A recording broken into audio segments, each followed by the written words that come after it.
Yeah, I mean, we'll talk about Dhoni, but so Vivas, CSK has won the trophy five times now, and over the years there have been a lot of criticism that has been labeled at them for being a little Sorry, conservative, not. sorry. Yeah, I have to stop you there. yeah, You said CSK has won the trophy IPL five five times. Yeah, times. yeah. Just when you talk about CSK, can you also mention that we're five-time champions and two times Champions League champions?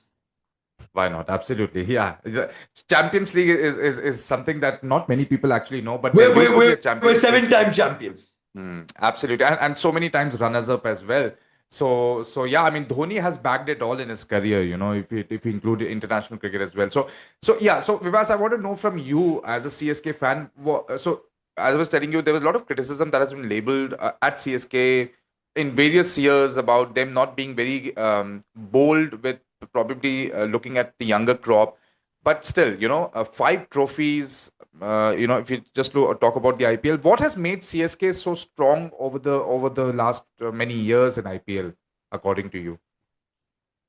See, very honestly, it's a difficult question to answer from being on the outside. Hmm. So we go with the knowledge that we do see, right? I think the first thing I would say is the mentality, right? And when I say mentality, I mean from the smallest to the largest extent. What I mean by that is they got champions on board, right? What I mean is they got people who think like champions. And I would just like to talk about two or three people over here, right? One is Robin Uthappa, right? World Cup winner, came onto the team, acted like a champion. One is Matthew Hayden, World Cup winner again, acted like a champion. I love Faf du Plessis, champion. The way he played was like he was a champion.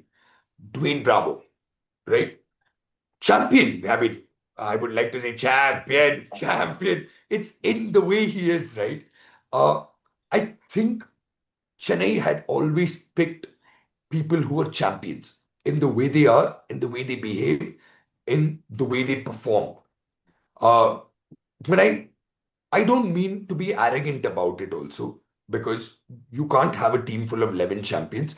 But I think they created the mentality. There was Dhoni, and who was hovering over everybody. There was Reina, who won us quite a few championships. Then there was Jadeja, who won us quite a few. But then there were all these support acts who acted like champions, right? And I think one of the great things about champions is you don't keep constantly telling them what to do. They know what it is to be a champion. I can't potentially in this conversation point out names and said, oh, they didn't do it from other teams. And of this conversation in private, I will name you 100 of them.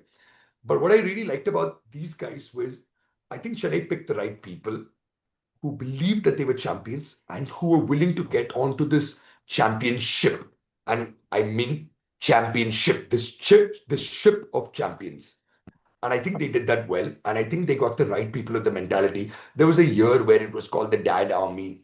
And I know social media loves that term. I detest that term because for me, it was a team of champions. It was a team of winners, people who were tried and tested, who knew how to win.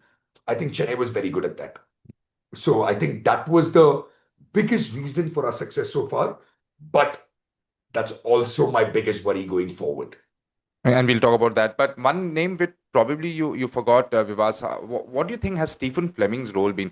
He's been that one constant. He played that first year as a player, and then from second year onwards till now, we have seen in many other IPL teams, coaches have come and gone, but Stephen Fleming has been that one constant throughout. So, what is it that the CSK values in a person like Stephen Fleming? He's the perfect second fiddle.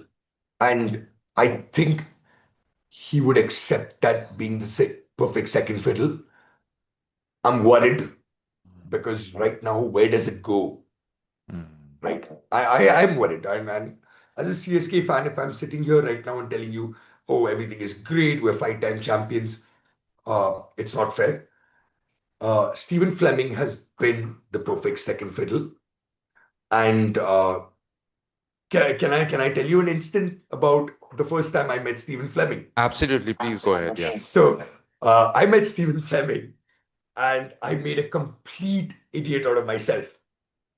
So we once met in a restaurant in Chennai, and my friend told me, "Hey, can you go introduce yourself to Stephen Fleming? Can you see how that works?"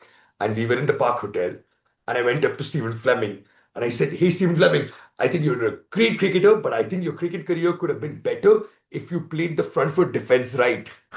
And Stephen Fleming looked at me as a nobody. I was 24 years old. I was nobody. And Stephen Fleming looked at me and he said, "Please tell me more about it." And he was so sweet. And he was an amazing person. I didn't know what a Frankfurt defense looked like. But he actually listened to me. It was a joke from a friend that came on to him as a dare. But he was so sweet that he actually listened to me. That's Stephen Fleming. I don't know what the transition will be like. And I think that is the biggest problem. But I think his biggest strength was he was being the greatest strength. Second fiddle is, I think, the greatest compliment.